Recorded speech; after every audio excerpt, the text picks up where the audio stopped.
بسم الله الرحمن الرحيم الحمد لله رب العالمين والصلاة والسلام على رسوله محمد وآله وصحبه أجمعين أشهد أن لا إله إلا الله وحده لا شريك له وأشهد أن محمدا عبده ورسوله أما بعد محترم ومکرم حاضرین، گزشتہ 3 ہفتوں سے اللہ کے فضل و کرم سے اس مسجد میں ایک عظیم کتاب کو ہم لوگ پڑھ رہے ہیں، الاصول الثلاثہ و ادلتها، دین کے 3 بنیادی مسائل اور ان کی دلیلیں۔ اللہ کے فضل و کرم سے پہلا مسئلہ اور پہلا اصل آپ کے سامنے بیان کیا جا چکا ہے اور اس کی تفصیل بیان کی جا چکی ہے، اور پہلا اصل تھا اللہ رب العالمین کی معرفت حاصل کرنا۔ انشاءاللہ آج کے درس میں دوسرے اصل سے آج کے درس کی شروعات ہوگی۔ آپ کے سامنے جو کتاب ہے اس میں صفحہ نمبر 23 سے اس کی شروعات ہوگی۔ دوسرا اصول معرفت دین، اسلام کو دلائل کے ساتھ جاننا، یہاں سے انشاءاللہ شروعات ہوگی۔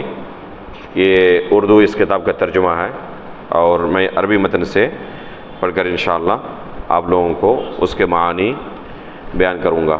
اللہ رب العالمین توفیق عطا فرمائیں۔ مصنف رحمہ اللہ فرماتے ہیں، الاصل الثانی، دوسرا اصول، معرفت دین الاسلام بالادلہ، دین اسلام کی معرفت دلائل کے ساتھ۔ یہ دوسرا اصول ہے جس کا جاننا ہر مسلمان کے لیے ضروری ہے۔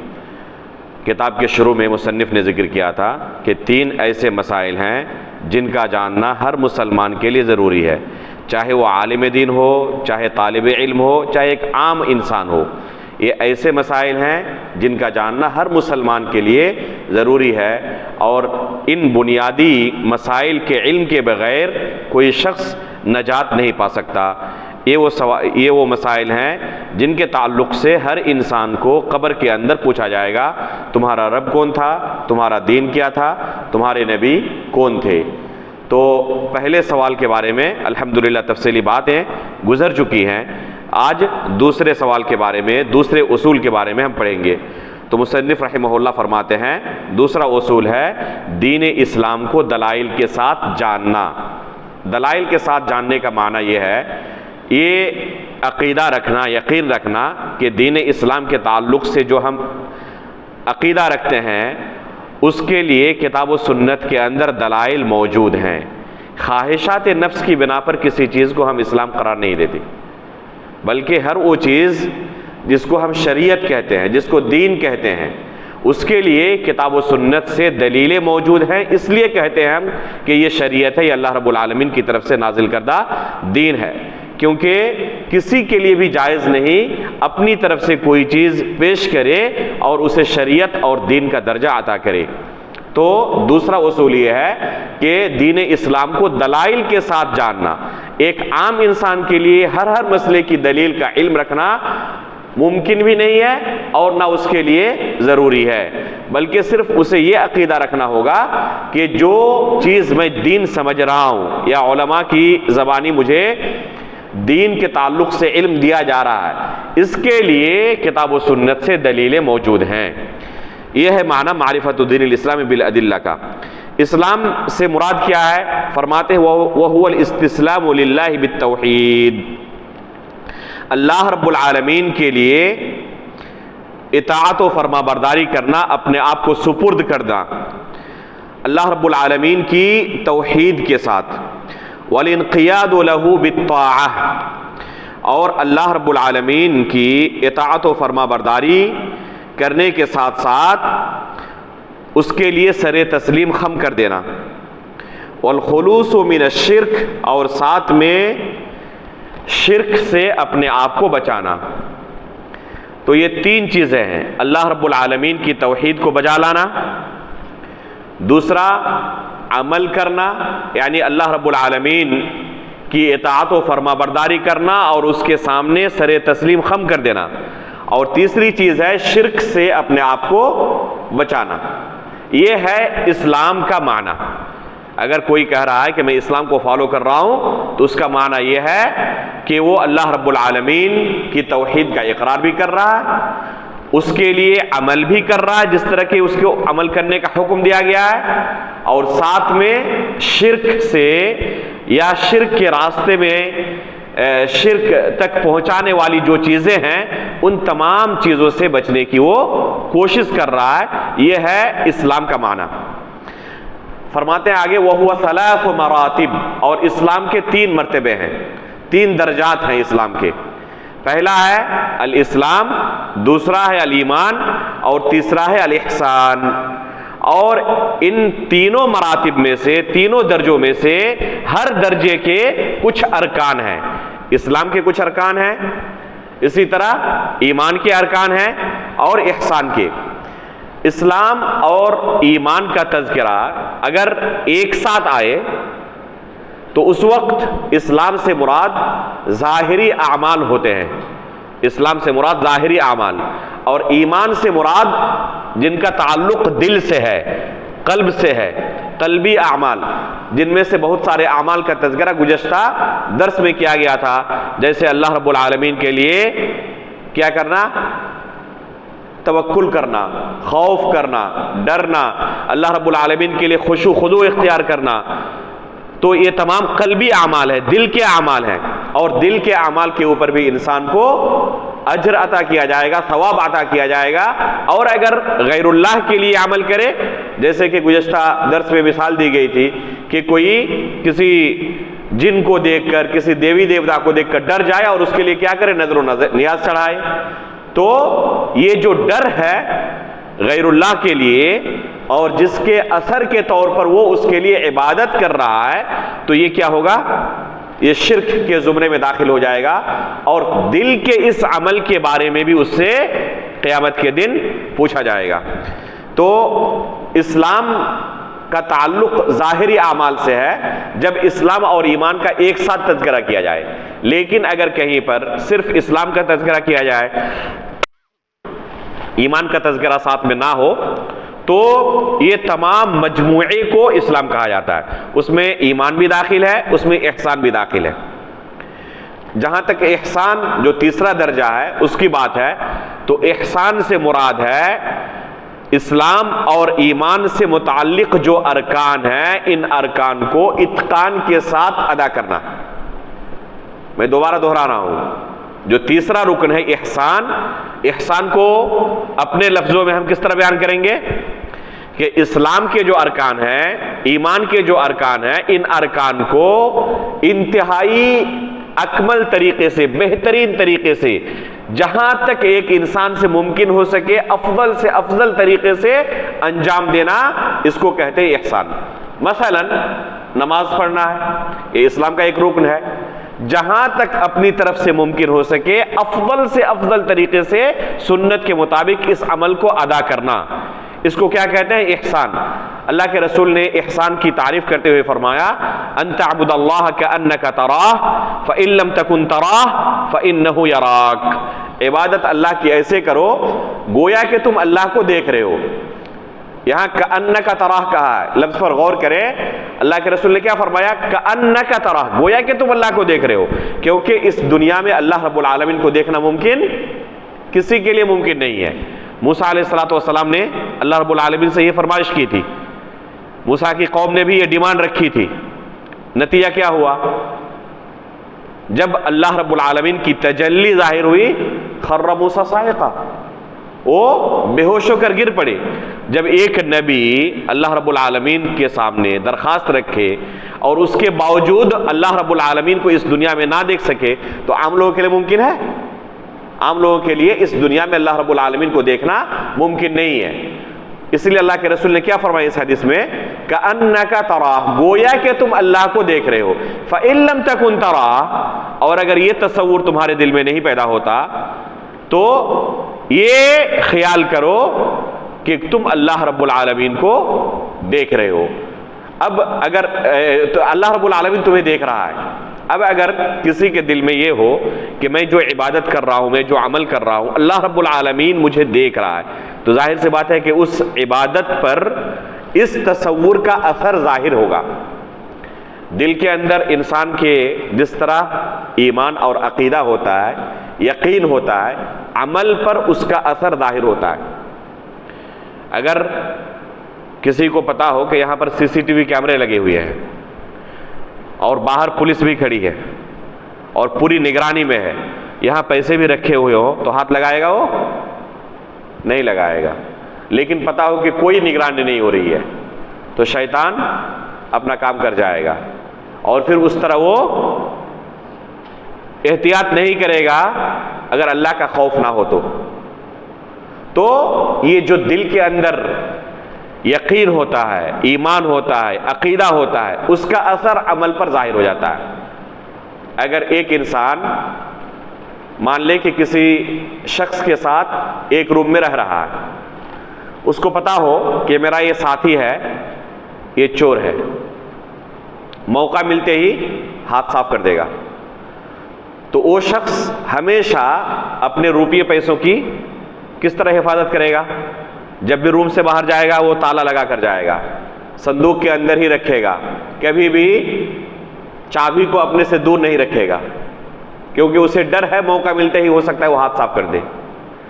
ایک دوسرا شخص اگر اس کی جگہ پر رہنے کے لیے آئے، جس کے بارے میں یقین ہے کہ لاکھوں کروڑوں بھی اس کے سامنے پڑے ہوئے رہے تو وہ نظر اٹھا کر نہیں دیکھے گا، صرف اس ساتھی کے تعلق سے دل کے اندر ایک تصور ہے، تو کیا اس ایماندار امانت دار ساتھی کے ساتھ بھی رہتے ہوئے اپنے پیسوں کی اسی طرح حفاظت کرے گا جس طرح اس چور کے ساتھ کر رہا تھا؟ ظاہر سی بات ہے کہ کوئی اس طرح اب نہیں کرے گا۔ تو جو دل کے اندر عقیدہ ہو، عمل کے اندر وہ ظاہر ہوتا ہی ہوتا ہے۔ یہ ہر شخص کے ساتھ ہے، چاہے وہ مسلمان ہو چاہے وہ غیر مسلم ہو، دل کے اندر جیسا عقیدہ ہوگا اسی طرح عمل کے اندر اس عقیدے کا اثر ظاہر ہوگا۔ تو یہ احسان کیا ہے کہ اللہ رب العالمین کی عبادت ایسے کرو گویا کہ تم اللہ کو دیکھ رہے ہو، یا اللہ رب العالمین تمہیں دیکھ رہا ہے۔ اگر اس تصور سے انسان اللہ کی عبادت کرے گا تو کیا کرے گا؟ وہ بہتر سے بہتر طریقے سے اللہ رب العالمین کی عبادت کرنے کی کوشش کرے گا۔ اسی کو احسان کہتے ہیں، عمل کے اندر اتقان پیدا کرنا، افضل سے افضل طریقے سے اس عمل کو انجام دینا، اس کو کہتے ہیں احسان۔ تو ان تینوں درجات کیا کہتے ہیں کہ درجات کے ارکان ہیں۔ اسلام کے ارکان کیا ہیں؟ اسلام کے 5 ارکان ہیں۔ فارکان الاسلام 5، اسلام کے کل 5 ارکان ہیں۔ پہلا رکن ہے شہادت ان لا الہ الا اللہ وان محمد رسول اللہ، اس بات کی گواہی دینا کہ اللہ کے سوا کوئی برحق معبود نہیں اور محمد اللہ کے رسول ہیں، یہ پہلا رکن ہے۔ اگر یہ رکن پایا گیا تو آگے کے جو ارکان ہیں عمل کرے اسے نفع پہنچائیں گے۔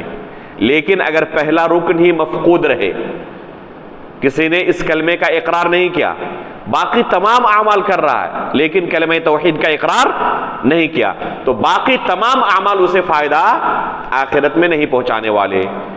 تو یہ بنیاد ہے، اس بات کی گواہی دے کہ اللہ کے سوا کوئی برحق معبود نہیں۔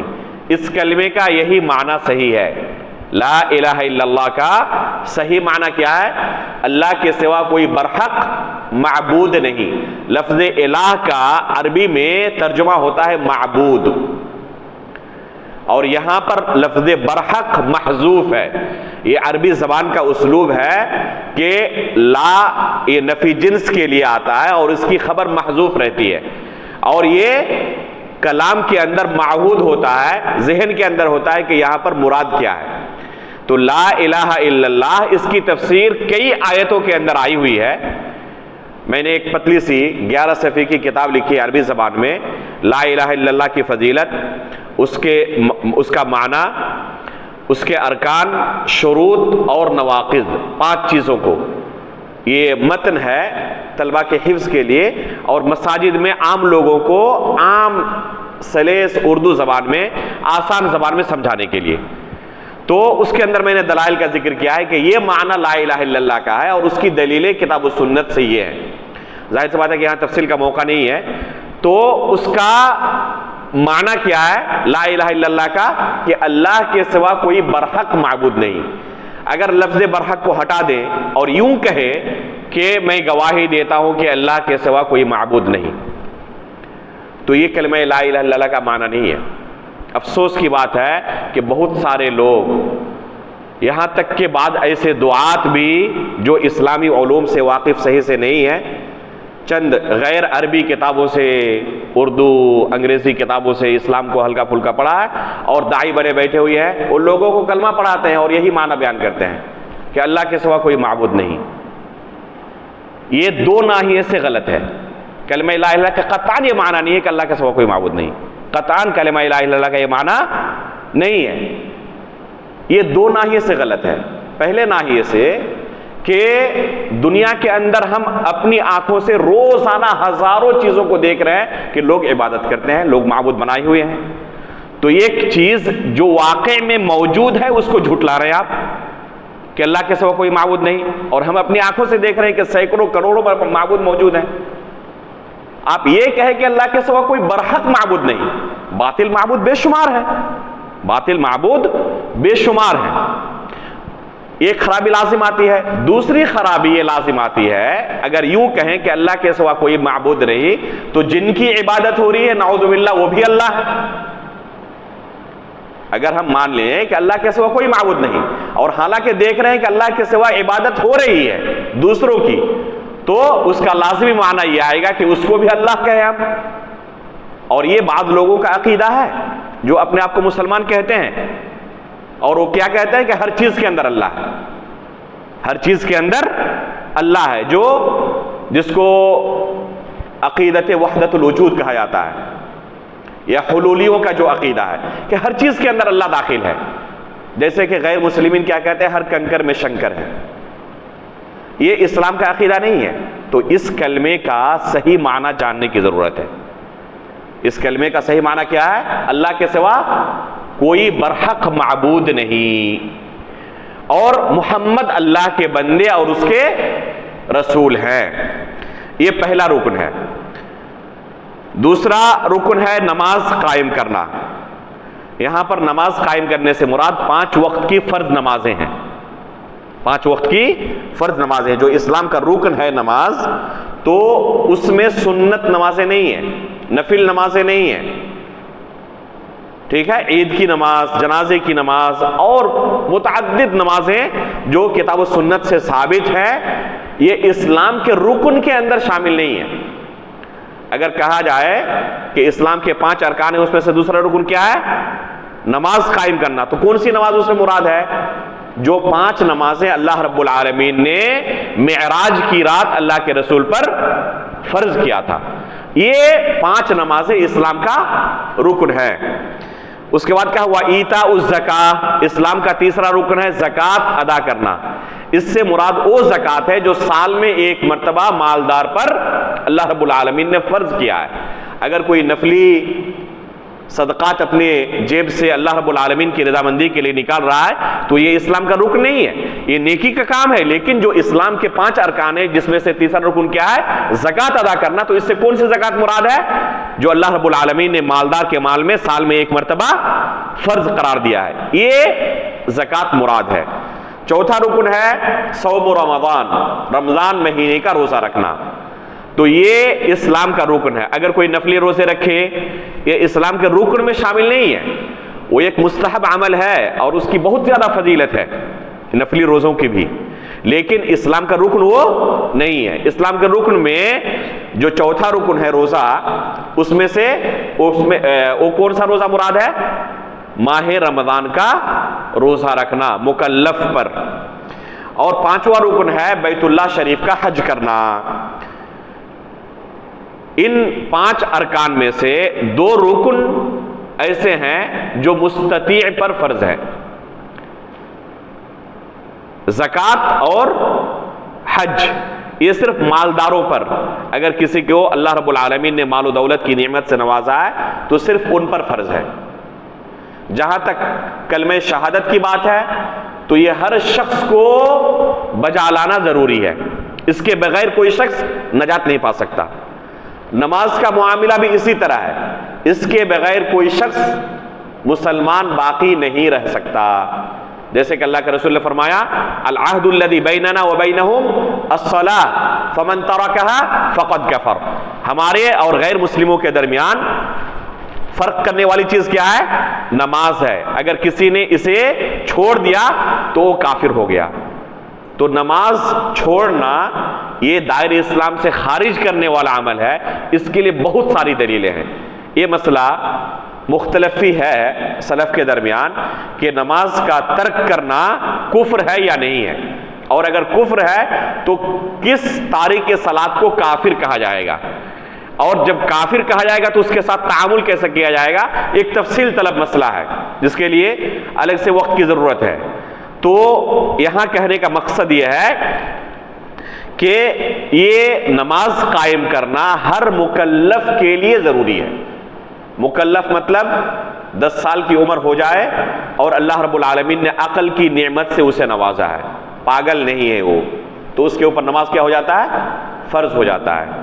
اگر وہ عقل مند ہے بس اور عمر اس کی ہو چکی ہے 10 سال سے اوپر، اور وہ خواتین میں سے اگر وہ حیض و نفاس کے ایام میں ہے تو معفو عنہ ہے، جو باقی ایام ہیں ان میں نماز فرض ہے.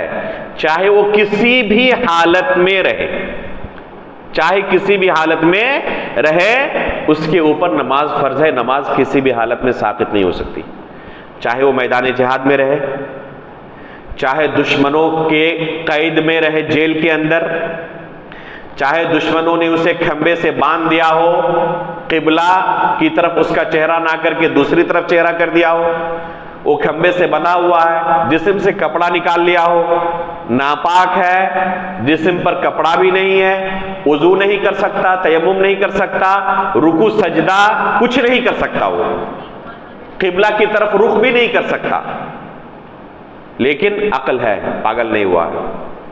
جیسے ہی نماز کا وقت داخل ہوگا اس پر بھی نماز فرض ہے، اسے بھی نماز ادا کرنی ہے. اب کیسے نماز پڑھے وہ؟ چہرہ قبلے کی طرف نہیں اور اس کے اختیار میں بھی نہیں، بندھا ہوا ہے کھمبے کے ساتھ، جسم پر کپڑا نہیں، حالانکہ ستر عورت شرط ہے، ناپاک ہو چکا ہے، پاک ہونے کے لیے غسل کی ضرورت ہے اور غسل کرنے کی استطاعت نہیں، نہ وضو کر سکتا ہے وہ، نہ رکوع سجدہ کر سکتا ہے، کچھ نہیں کر سکتا. نیت تو کر سکتا ہے نا، تو نیت سے وہ وضو بھی کرے گا، نماز بھی پڑھے گا، لیکن نماز اس سے معاف نہیں ہے. جہاں تک روزے کا معاملہ ہے تو روزہ بھی مکلف پر اللہ رب العالمین نے فرض قرار دیا ہے. یہ علل اطلاق ساقط نہیں ہوتا. اگر کسی کے پاس استطاعت نہیں ہے تو اسے فدیہ ادا کرنے کی کم از کم ضرورت ہے. کم از کم اسے، جیسے کوئی شخص بوڑھا ہو جائے اور اس کے پاس روزہ رکھنے کی طاقت نہیں ہے تو وہ فدیہ ادا کرے ہر روزے کے بدلے، لیکن علل اطلاق ساقط نہیں ہوگا. کب علل اطلاق ساقط ہو جائے گا؟ جب عقل سے وہ کیا ہو جائے؟ محروم ہو جائے. اگر کوئی پاگل ہو جائے، اللہ نہ کرے کہ کوئی ہو اس طرح، تو ایسا شخص کیا ہے؟ معذور ہے اور مکلف نہیں ہے. تو جب تک مکلف ہے وہ، اس کے اوپر روزہ فرض ہے، اس کے بغیر اسے چھٹکارا نہیں مل سکتا. تو یہ اسلام کے 5 ارکان ہیں. فدلیل الشہادہ، یہ جو ارکان بیان کیے گئے اس میں سے پہلا رکن کیا ہے؟ شہادت اللہ الہ الا اللہ. اس کی کیا دلیل ہے؟ اس کی دلیل مصنف ذکر کر رہے ہیں. شہد اللہ انہ لا الہ الا هو والملائکۃ واولو العلم قائما بالقسط لا الہ الا هو العزیز الحکیم. اس آیت کے اندر اللہ رب العالمین نے ذکر کیا کہ اللہ رب العالمین نے گواہی دی اس بات کی کہ اس کے سوا کوئی برحق معبود نہیں. اسی طرح فرشتے اور اہل علم بھی اس چیز کی گواہی دیتے ہیں. اس میں 3 چیزوں کا اللہ تعالیٰ نے ذکر کیا. اللہ رب العالمین گواہی دیتے ہیں، فرشتے اور اہل علم گواہی دیتے ہیں. یہ علم کی فضیلت پر بہت بڑی دلیل ہے کہ اللہ رب العالمین نے اپنے ساتھ اور فرشتوں کے ساتھ اہل علم کا تذکرہ کیا کہ وہ اس بات کی گواہی دیتے ہیں کہ اللہ کے سوا کوئی برحق معبود نہیں، اور اللہ رب العالمین ہی برحق معبود ہے، وہی عزیز یعنی غالب اور حکمت والا ہے. یہ آیت دلیل ہے کہ شہادت دینا ضروری ہے اللہ رب العالمین کے برحق معبود ہونے کی. اگر کوئی اللہ رب العالمین کے برحق معبود ہونے کی گواہی نہیں دیتا تو چاہے جتنے بھی خیر کے نیک اعمال کرتا رہے، اسے دنیا کے اندر ہو سکتا ہے کہ بدلہ کچھ مل جائے، کچھ نیک نامی مل جائے، آخرت کے اندر اس کے لیے اللہ تعالیٰ نے کچھ نہیں رکھا ہے۔ اس کے بعد فرمایا مصنف نے وَمَعْنَاهَا لَا مَعْبُودَ بِحَقٍّ إِلَّا اللَّهُ وَحْدَهُ۔ ابھی جو کہ ہم نے اوپر ذکر کیا تھا کہ لا الہ الا اللہ کا معنی کیا ہے؟ لا معبود بحق، الہ کا معنی معبود ہے۔ عربی زبان میں لفظ الہ کا یہی ترجمہ ہوتا ہے، یہی معنی ہوتا ہے۔ بعض لوگوں نے اس کے بہت سارے دوسرے معنی بیان کرنے کی کوشش کی۔ مثلا کسی نے کہا الہ سے مراد یہاں خالق ہے، کیا معنی ہوگا؟ کہ اللہ کے سوا کوئی خالق نہیں۔ کسی نے کہا الہ سے مراد رازق ہے، کہ اللہ کے سوا کوئی رزق دینے والا نہیں۔ کسی نے کہا الہ سے مراد حاکم ہے، اللہ کے سوا کسی کی حکومت نہیں چلے گی۔ یہ تمام معانی جو ہیں باطل معانی ہیں، یہ تمام معانی باطل معانی ہیں۔ صحابہ اکرام، تابعین اعظام لا الہ کا یہ معنی نہیں جانتے تھے، اور نہ عربی زبان کے اندر الہ کا یہ معنی ہوتا ہی ہے۔ فی نفسہ ہی یہ معنی درست ہے کہ اللہ کے سوا کوئی خالق نہیں، اس کے لیے دوسری دلیلیں ہیں، لیکن لا الہ کا معنی یہ نہیں ہوتا۔ اس لیے اس کلمے کو جب کہنے کے لیے کفار و مشرکین سے مطالبہ کیا گیا تو انہوں نے کیا کہا تھا؟ اجعل الالہۃ الہ واحدہ ان ھذا لشیء عجاب، اپنے معبودوں کو چھوڑ کر صرف ایک اللہ کی عبادت کرے، یہ تو عجیب و غریب مطالبہ ہے۔ تو انہوں نے اس کا معنی سمجھا تھا کہ لا الہ کا معنی ہوتا ہے کہ صرف اللہ کی عبادت کرنی پڑے گی، اس کے علاوہ کسی کی عبادت نہیں کر سکتے۔ اس کا معنی انہوں نے یہ سمجھا تھا کہ ہمیں یہ اقرار کرنا ہے کہ اللہ کے سوا کوئی خالق نہیں، بلکہ وہ خود اقرار کرتے تھے۔ جب ان سے سوال کیا جاتا کہ تمہیں کس نے پیدا کیا، تو کہتے تھے کہ اللہ نے پیدا کیا۔ جب ان سے کہا جاتا کہ رزق کون دینے والا ہے، وہ اقرار کرتے تھے کہ اللہ ہی رزق دینے والا ہے۔ اس دنیا کو چلانے والا کون ہے، اقرار کرتے تھے کہ اللہ تعالیٰ ہی چلانے والا ہے۔ تو کفار و مشرکین بھی ان چیزوں کا اقرار کرتے تھے، لیکن ان کو کیا کہا گیا کہ یہ مشرک ہیں، مومن نہیں کہا گیا، اس کلمے کا اقرار کرنے والا نہیں کہا گیا۔ کیوں؟ کیونکہ یہ معنی ہوتا ہی نہیں الہ کا۔ الہ کا معنی ہوتا ہے معبود، کہ اللہ کے سوا کوئی برحق معبود نہیں۔ وَلَا إِلَهَ نَافِيًا جَمِيعَ مَا يُعْبَدُ مِن دُونِ اللَّهِ إِلَّا اللَّهُ مُثْبِتًا الْعِبَادَةَ لِلَّهِ وَحْدَهُ لَا شَرِيكَ لَهُ فِي عِبَادَتِهِ كَمَا أَنَّهُ لَيْسَ لَهُ شَرِيكٌ فِي مُلْكِهِ۔ مصنف رحمہ اللہ فرماتے ہیں کہ یہ کلمہ جو ہے کلمہ لا الہ الا اللہ، اس کے دو ارکان ہیں، اس کے دو ارکان ہیں، نفی اور اثبات۔ نفی یعنی انکار کرنا، اور اثبات یعنی ثابت کرنا۔ انکار کرنے سے مراد کیا ہے؟ پہلا رکن کیا ہے؟ پہلا رکن ہے کہ اللہ کے سوا جن چیزوں کی بھی عبادت کی جاتی ہے، سب سے پہلے تمام چیزوں کی عبادت سے انکار کرنا اور تمام معبودان کو باطل سمجھنا ضروری ہے، کہ جو بھی اللہ کے علاوہ معبود ہیں دنیا کے اندر، وہ سب کے سب باطل معبود ہیں، کوئی برحق معبود نہیں ہے۔ تو نفی کرنا یہ پہلا رکن ہے۔ ہمارے دین کی شروعات باطل چیزوں کی نفی سے ہوتی ہے۔ دین اسلام کی شروعات کس سے ہوتی ہے؟ کلمہ لا الہ الا اللہ سے۔ اور لا الہ کا معنی کیا ہے؟ باطل معبودوں کی نفی کرنا۔ تو اسلام کی بنیاد اس پر رکھی گئی ہے کہ پہلے آپ باطل چیزوں کی نفی کریں، اس سے پلہ جھاڑیں، اس کے بعد اللہ رب العالمین کی عبادت کا اقرار کرنا ہے۔ یہ دوسرا رکن ہے جس کو کہتے ہیں اثبات۔ تو یہ دو رکن ہیں کلمہ لا الہ الا اللہ کے، نفی اور اثبات۔ تو الا اللہ سے کہہ رہے ہیں مثبتاً العبادۃ للہ وحدہ لا شریک لہ فی عبادتہ، ایک اللہ کے لیے عبادت کو ثابت کرنا اور یہ عقیدہ رکھنا کہ اس کے ساتھ کوئی بھی اس کی عبادت میں اس کا شریک اور ساجی نہیں ہے، جیسے کہ بادشاہت کے اندر اس کا کوئی شریک و ساجی نہیں ہے، جس طرح اس دنیا کو چلانے میں اللہ کا کوئی شریک اور ساجی نہیں ہے، اسی طرح عبادت میں بھی اس کا کوئی شریک اور ساجی نہیں ہو سکتا، کسی دوسرے کی عبادت نہیں کی جا سکتی۔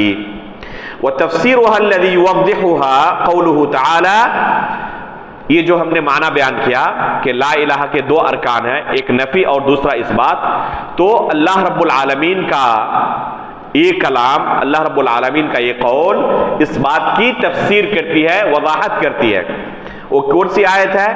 فرماتے مصنف وَإِذْ قَالَ إِبْرَاهِيمُ لِأَبِيهِ وَقَوْمِهِ إِنَّنِي بَرَاءٌ مِّمَّا تَعْبُدُونَ إِلَّا الَّذِي فَطَرَنِي فَإِنَّهُ سَيَهْدِينِ وَجَعَلَهَا كَلِمَةً بَاقِيَةً فِي عَقِبِهِ لَعَلَّهُمْ يَرْجِعُونَ۔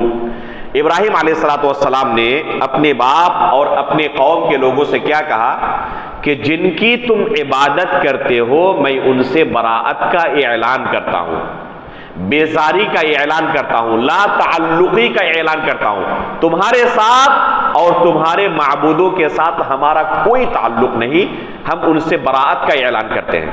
ابراہیم علیہ السلام نے اپنے والد سے اور قوم کے لوگوں سے کہا۔ یہ آیت دلیل ہے کہ صرف اللہ کی عبادت کرنا کافی نہیں ہے، بلکہ اللہ کے علاوہ جن چیزوں کی عبادت کی جاتی ہے اور جو عبادت کرنے والے ہیں، یعنی معبودان باطلہ بھی اور کفار و مشرکین بھی، تمام سے براءت کا اظہار کرنا ضروری ہے، بیزاری کا، لا تعلقی کا، کہ تمہارے ساتھ ہمارا کوئی تعلق نہیں، تمہارے ساتھ ہمارا قلبی کوئی تعلق نہیں ہے، اسی طرح تمہارے معبودوں کے ساتھ ہمارا کوئی تعلق نہیں ہے۔ اس بیزاری کا اظہار کرنا ضروری ہے، اس براءت کا اظہار کرنا ضروری ہے۔ اس کے بعد فرمائے وَقَوْلُهُ تَعَالَى قُلْ يَا أَهْلَ الْكِتَابِ تَعَالَوْا إِلَى كَلِمَةٍ سَوَاءٍ بَيْنَنَا وَبَيْنَكُمْ أَلَّا نَعْبُدَ إِلَّا اللَّهَ وَلَا نُشْرِكَ بِهِ شَيْئًا وَلَا يَتَّخِذَ بَعْضُنَا بَعْضًا أَرْبَابًا مِّن دُونِ اللَّهِ فَإِن تَوَلَّوْا فَقُولُوا اشْهَدُوا بِأَنَّا مُسْلِمُونَ۔ اس آیت کے اندر اللہ رب العالمین نے ذکر کیا ہے کہ اے نبی آپ اہل کتاب سے کہہ دیں کہ وہ کلمہ جو ہمارے اور تمہارے درمیان یکساں ہے، برابر ہے، کوئی اختلاف نہیں، اس کلمے کی طرف ہم لوٹ آئیں، اس پر متفق ہو جائیں۔ اور وہ کون سا کلمہ ہے؟ اللہ نعبد الا اللہ ولا نشرک بہ شیئا۔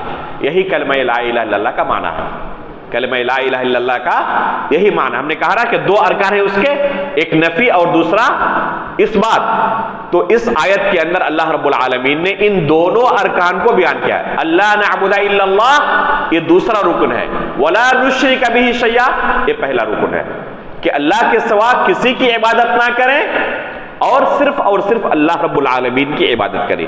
تو یہ دو ارکان ہے کلمہ لا الہ الا اللہ کے، نفی کرنا تمام معبودان باطلہ کی اور ایک اللہ کی عبادت کو ثابت کرنا۔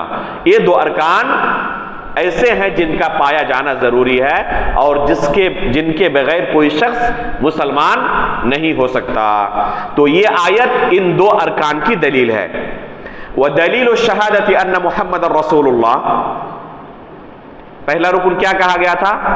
کلمہ لا الہ الا اللہ کی گواہی دینا اور اس بات کی گواہی دینا کہ محمد اللہ کے بندے اور اس کے رسول ہیں۔ اس کی کیا دلیل ہے؟ یہ دوسرے رکن کی، کلمہ شہادت کے اندر جو دوسرا جز ہے، اس دوسرے جز کی کیا دلیل ہے؟ کہہ رہے ہیں کہ اس کی دلیل اللہ رب العالمین کا ایک قول ہے، یہ کلام ہے، لَقَدْ جَاءَكُمْ رَسُولٌ مِّنْ أَنفُسِكُمْ عَزِيزٌ عَلَيْهِ مَا عَنِتُّمْ حَرِيصٌ عَلَيْكُمْ بِالْمُؤْمِنِينَ رَءُوفٌ رَحِيمٌ۔ اس آیت میں اللہ رب العالمین نے رسول اللہ صلی اللہ علیہ وسلم کے متعلق بیان کیا ہے، لَقَدْ جَاءَكُمْ رَسُولٌ مِّنْ أَنفُسِكُمْ، کہ تم میں سے ہی ایک رسول تمہارے پاس آئے، عزیز حریص علیکم، جو تمہارے معاملے میں انتہائی حریص ہیں کیسے تم کو فائدہ پہنچے دنیاوی اور اخروی اعتبار سے۔ عزیز علیہ ما عنتم، یہ پہلے ہے، عزیز علیہ ما عنتم حریص علیکم، اگر تمہیں کوئی پریشانی لاحق ہو تو اس رسول کو اس سے کافی تکلیف پہنچتی ہے۔ یہ اللہ کے رسول صلی اللہ علیہ وسلم کی اللہ تعالیٰ نے کیا بیان کی؟ صفت بیان کی، حریص علیکم، اور جن چیزوں سے تمہیں فائدہ پہنچ سکتا ہے اللہ کے رسول ان چیزوں کے بارے میں کافی حریص ہے۔ اور ایک مسلمان کو سب سے زیادہ فائدہ کن چیزوں کے بارے میں پہنچ سکتا ہے؟ توحید کے ذریعے۔ اس کے بعد کہا رؤوف الرحیم، بالمؤمنین رؤوف الرحیم، اور مؤمنوں کے تعلق سے انتہائی رحم دل ہیں رسول اللہ صلی اللہ علیہ وسلم۔ اس آیت میں اللہ رب العالمین نے اللہ کے رسول کے لیے عزیز کا، رؤوف کا اور رحیم کا، تین چیزوں کا تذکرہ کیا۔ یہ اللہ رب العالمین کے بھی نام ہے یا نہیں ہے؟ العزیز اللہ کا نام ہے، الرؤوف اللہ کا نام ہے، الرحیم اللہ کا نام ہے۔ یہ آیت اس بات کی دلیل ہے کہ اللہ رب العالمین کے جو نام ہیں وہ دو طرح کے ہیں۔ کچھ نام ایسے ہیں جو اللہ کے درمیان اور مخلوق کے درمیان مشترک ہے، صرف نام کے اندر، حقیقت کے اندر نہیں۔ مثلا اللہ رب العالمین رؤوف ہے، ٹھیک ہے، اللہ کے ناموں میں سے ایک نام کیا ہے؟ الرؤوف ہے۔ اسی طرح اللہ کے ناموں میں سے ایک نام ہے الرحیم، رحم کرنے والا۔ رحم کرنے کی صفت اللہ تعالیٰ نے انسان کے اندر بھی رکھی ہے، لیکن انسان کا رحم کرنا اور اللہ کا رحم کرنا دونوں میں کوئی مشابہت نہیں ہے۔ لیس کمثلہ شیء وہو السمیع البصیر، اللہ تعالیٰ نے کہا ہے کہ اللہ رب العالمین کے ساتھ کسی چیز کی تشبیہ نہیں دی جا سکتی، اور اللہ تعالیٰ سننے والا ہے، اللہ تعالیٰ دیکھنے والا ہے۔ سننے کی طاقت، دیکھنے کی طاقت انسان کے پاس بھی ہے، لیکن اللہ رب العالمین کے سننے کی جو صفت ہے وہ اللہ رب العالمین زیادہ بہتر جانتا ہے کہ کیسا ہے، کیسی ہے وہ اللہ رب العالمین کے شان کے جس طرح لائق ہے اس طرح اللہ رب العالمین کی یہ صفت ہے، اس کی ہم تشبیہ بیان نہیں کر سکتے۔ جو بیان ہوا ہے کتاب و سنت کے اندر اس پر ہم ایمان رکھتے ہیں کہ اللہ رب العالمین سننے والا ہے، اللہ رب العالمین دیکھنے والا ہے۔ اگر کوئی کہے کیسے تو ہم اس کی کیفیت نہیں جانتے، جیسے کہ اللہ کی شان کے لائق ہے۔ تو یہ کچھ نام ایسے ہیں اللہ رب العالمین کے، جیسے السمیع اللہ کا نام ہے، البصیر اللہ کا نام ہے۔ یہ لفظ مخلوق کے اوپر بھی اطلاق کیا جا سکتا ہے، سمیع ہونے کا اور بصیر ہونے کا۔ خود اللہ رب العالمین نے رؤوف، رحیم اور عزیز کا تذکرہ اللہ کے رسول کے بارے میں کیا۔ تو اگر مخلوق کے لیے انعام رکھا جائے تو اس میں کوئی حرج نہیں ہے، ٹھیک ہے، لیکن الف لام کے ساتھ نہیں، الف لام کے ساتھ نہیں۔ علی رضی اللہ تعالیٰ عنہ چوتھے خلیفہ، علی نام تھا نا ان کا، اور اللہ رب العالمین کے ناموں میں سے بھی ایک نام کیا ہے؟ العلی، جیسے کہ آیت الکرسی کے اندر ہے وَهُوَ الْعَلِيُّ الْعَظِيمُ، اسی طرح عظیم بھی، تو یہ اللہ کا نام ہے۔ ایسا نام ہے یہ جس میں مخلوق اور اللہ رب العالمین کے درمیان یہ نام مشترک ہے۔ مخلوق کے لیے بھی ان ناموں کا استعمال جائز ہے، لیکن جب مخلوق کے لیے استعمال کریں تو یہ عقیدہ رکھیں کہ اللہ رب العالمین کا جو نام ہے مخلوق کے ساتھ اس کی کوئی مشابہت نہیں ہے۔ اور کچھ نام اللہ تعالیٰ کے ایسے ہیں جو صرف اللہ کے لیے خاص ہیں، مخلوق کے اوپر ان ناموں کا اطلاق کرنا جائز نہیں ہے۔ جیسے لفظ اللہ ہے، لفظ اللہ کا اطلاق کرنا کسی مخلوق کے اوپر جائز نہیں ہے۔ الرب ہے، الخالق ہے، الرزاق ہے، رزق دینے والا، پیدا کرنے والا، ٹھیک ہے، تو یہ اللہ رب العالمین کے ایسے نام۔ الرحمن جیسے ہے، تو الرحمن ایسا نام ہے جو اللہ کے ساتھ خاص ہے، کسی مخلوق کے لیے استعمال کرنا جائز نہیں ہے۔ تو اللہ رب العالمین کے نام دو طرح کے ہیں، کچھ مشترک ہے، کچھ خاص ہیں۔ اس کے بعد مصنف رحمہ اللہ فرماتے ہیں وَمَعْنَى الشَّهَادَةِ أَنَّ مُحَمَّدَ رَسُولُ اللَّهِ طَاعَتُهُ فِي مَا أَمَرَ، یہ جو ہم گواہی دیتے ہیں کہ اللہ کے سوا کوئی برحق معبود نہیں اور محمد اللہ کے بندے اور اس کے رسول ہیں، تو اللہ کے رسول کے تعلق سے آپ گواہی دے رہے ہیں، اس کا کیا معنی ہے؟ اس کا معنی یہ ہے کہ اللہ کے رسول اللہ صلی اللہ علیہ وسلم جو حکم دے اس حکم کی اطاعت کی جائے، اس حکم میں نبی صلی اللہ علیہ وسلم کی اطاعت کی جائے۔ وَتَصْدِيقُهُ فِي مَا أَخْبَرَ، اور اللہ کے رسول نے جن چیزوں کے بارے میں بھی خبر دیا ہے ہمیں، ان چیزوں میں اللہ کے رسول کی تصدیق کرنا کہ اللہ کے رسول نے کہا ہے تو سچ کہا ہے۔ اللہ کے رسول نے مکہ والوں کو خبر دیا کہ راتوں رات میں مکہ سے بیت المقدس گیا تھا، اور پھر وہاں سے 7ویں آسمان تک، اور پھر اللہ تعالیٰ سے ہم کلام ہوا، 5 نمازیں اللہ تعالیٰ نے فرض کی، اور راتوں رات ہی 7ویں آسمان سے بیت المقدس اور بیت المقدس سے مکہ واپس آ گیا۔ مکے والوں نے کیا کہا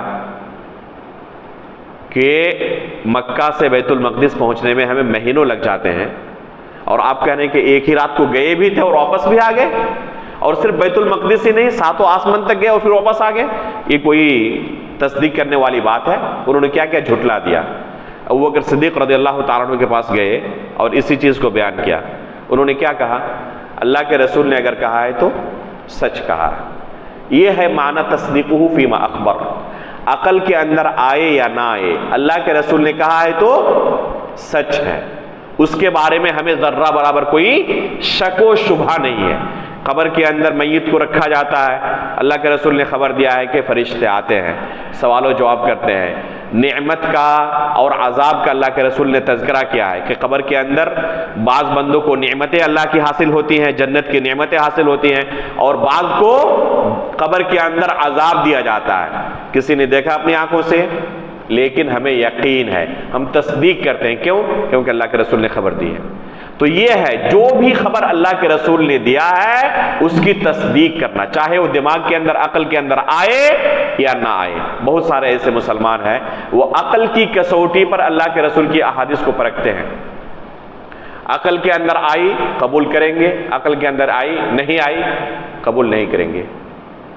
اللہ کے رسول صلی اللہ علیہ وسلم نے جیسے کہ صحیح حدیث کے اندر وارد ہے، سلیمان علیہ السلام کا قصہ بیان کیا، کیا ایک رات کے اندر اپنی تمام بیویوں کے ساتھ جمع کرنے والی حدیث۔ بعض مفکرین ایسے پیدا ہوئے جنہوں نے عقل کی کسوٹی پر اسے پرکھا اللہ کے رسول کی حدیث کو، اور کہا کہ یہ عقل کے اندر آنے والی بات ہی نہیں ہے کہ ایک رات کے اندر کوئی 70 بیویوں سے جمع کر سکتا ہے، یہ ممکن ہی نہیں ہے۔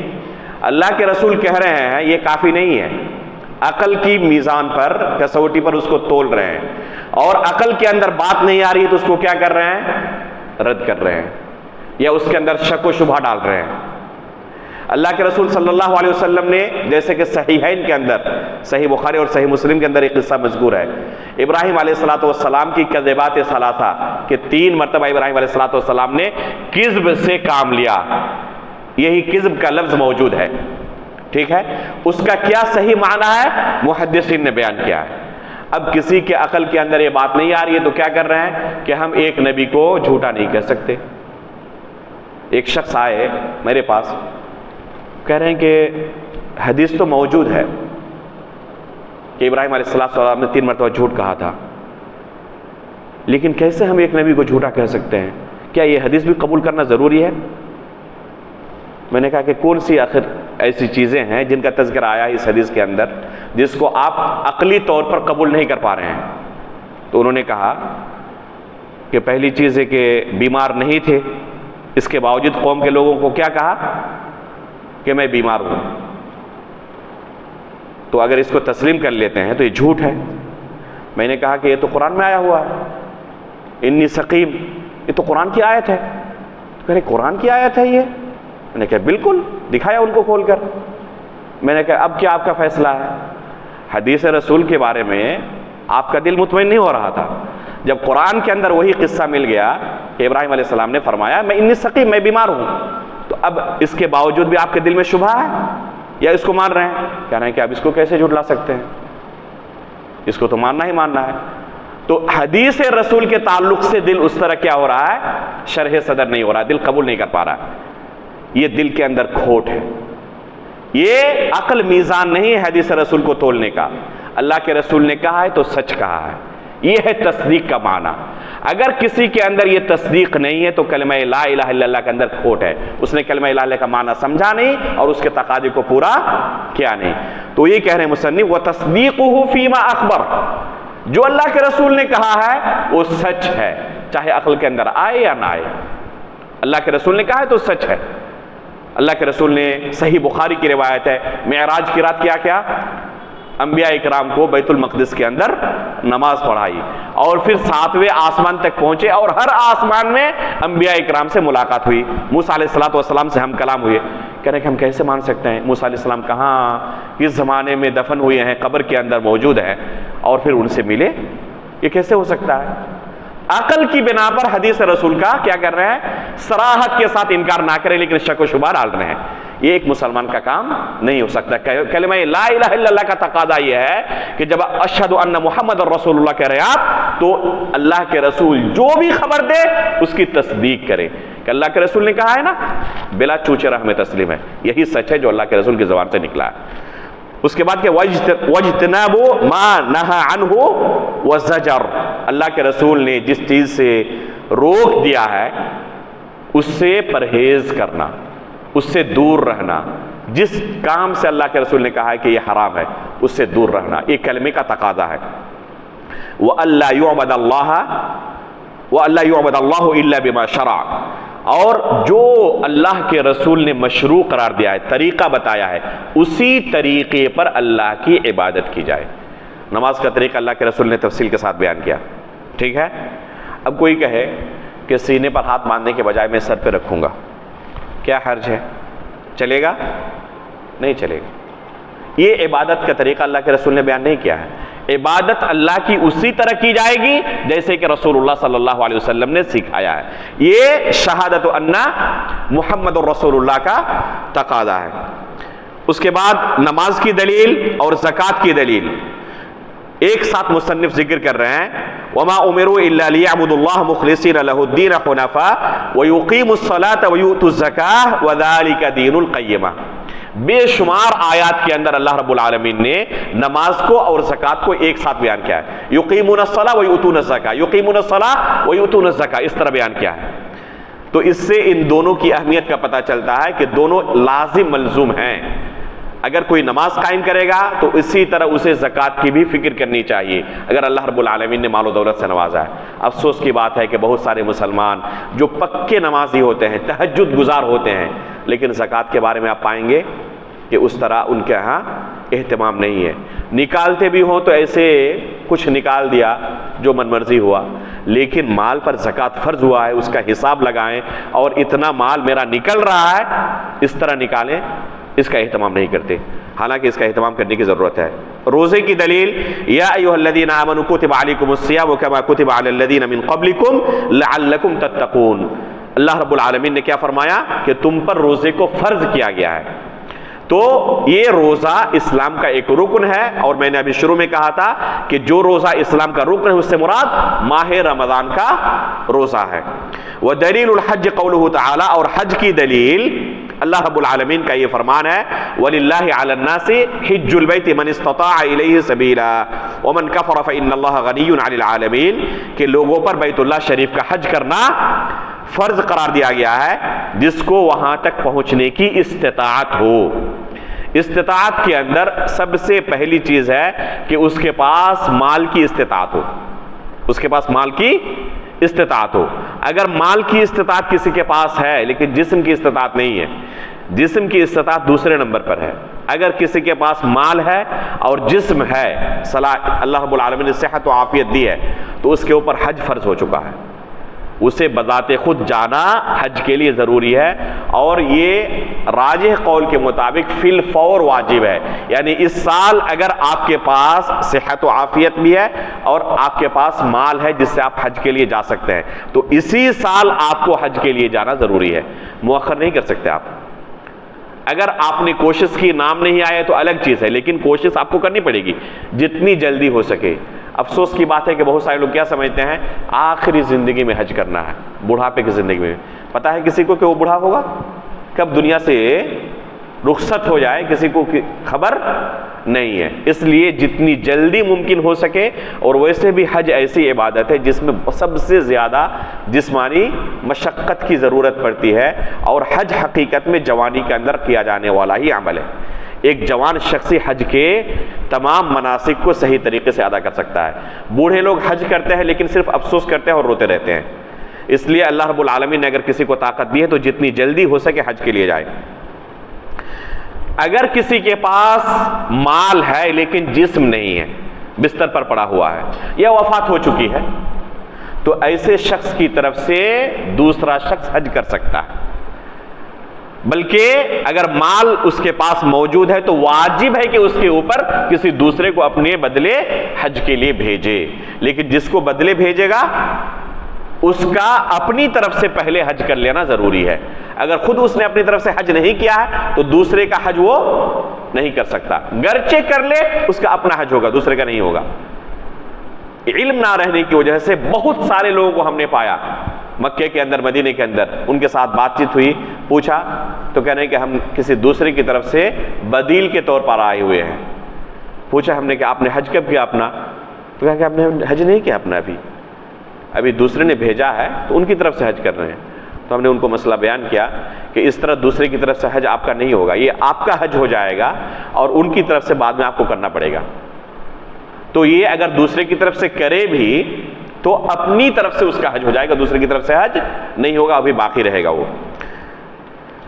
تو یہ ہے اسلام کے ارکان جن کی دلیل مصنف نے یہاں پر ذکر کی، دلائل کے ساتھ اس مسئلے کو ذکر کیا۔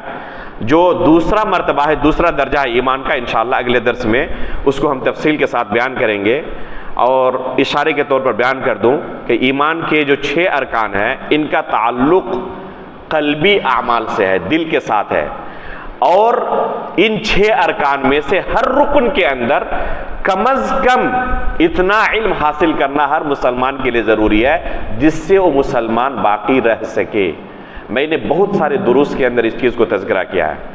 افسوس کی بات ہے کہ اہل علم بھی، عوام کو تو چھوڑ دیں، اہل علم بھی جو دروس کے لیے عوام کے سامنے حاضر ہوتے ہیں، دین کے ان بنیادی مسائل کو ذکر نہیں کرتے، بہت سارے ایسے فروعات کو ذکر کریں گے جن کا علم اگر ایک عام شخص کو نہ بھی رہے تو وہ مسلمان رہ سکتا ہے، باقی رہ سکتا ہے، لیکن ایسی چیزیں جن کا علم نہ رہے تو دائرہ اسلام سے خارج ہوتے، مسلمان باقی نہیں رہ سکتا۔ جیسے اگر کسی کو پوچھا جائے کہ ایمان کے کتنے ارکان ہیں، اس نے بیان کر دیا۔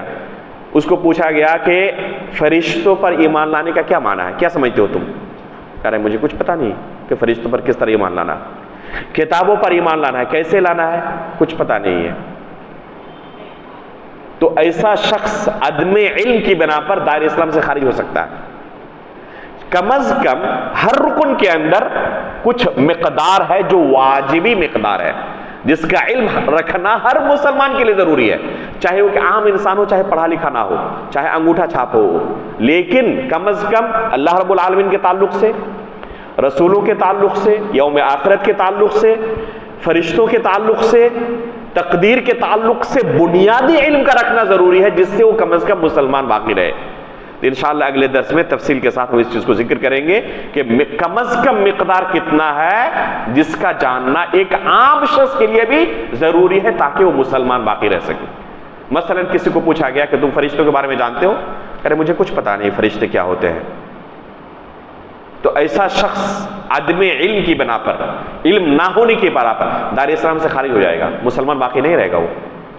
تو ہر رکن کے اندر کچھ واجبی مقدار ہے، پھر اس کے اندر تفصیلات ہے، جیسے فرشتوں کے اندر بہت سارے ایسے مسائل ہیں، ایک عام شخص کو اس کا علم نہ رہے تو کوئی حرج نہیں ہے۔ مثلا اس کو پوچھا گیا کہ فرشتے جو قلبی اعمال ہوتے ہیں، فرشتے لکھتے رہتے ہیں نا بندوں کے اعمال، اب اگر ایک انسان نے نیکی کا ارادہ کیا، حدیث کے اندر آتا ہے نا کہ کسی نے نیکی کا ارادہ کیا تو اس کے کھاتے میں ایک نیکی لکھ دی جاتی ہے۔ اب ایک انسان نے نیکی کا ارادہ دل میں کیا ہے، فرشتے کو دل کی خبر ہے کہ اس نے نیکی کا ارادہ کیا ہے، یہ عمل فرشتے لکھتے ہیں نہیں لکھتے ہیں؟ کسی کو پوچھا گیا تو کہہ رہا ہے کہ مجھے اس بارے میں کوئی علم نہیں ہے۔ کسی کو پوچھا گیا فرشتوں کو موت آئے گی یا نہیں آئے گی؟ ارے واللہ مجھے اس بارے میں کوئی علم نہیں ہے۔ اس کو سمجھایا گیا، اس وقت کہہ رہا ہے کہ آپ نے سمجھایا لیکن مجھے کچھ سمجھ میں نہیں آیا صحیح طریقے سے۔ اس مسئلے کو نہ جاننے کی وجہ سے اس کے اسلام پر کوئی فرق نہیں پڑے گا، وہ مسلمان باقی رہے گا۔ یہ ایسا مسئلہ نہیں ہے جس سے وہ دائرہ اسلام سے خارج ہو جائے۔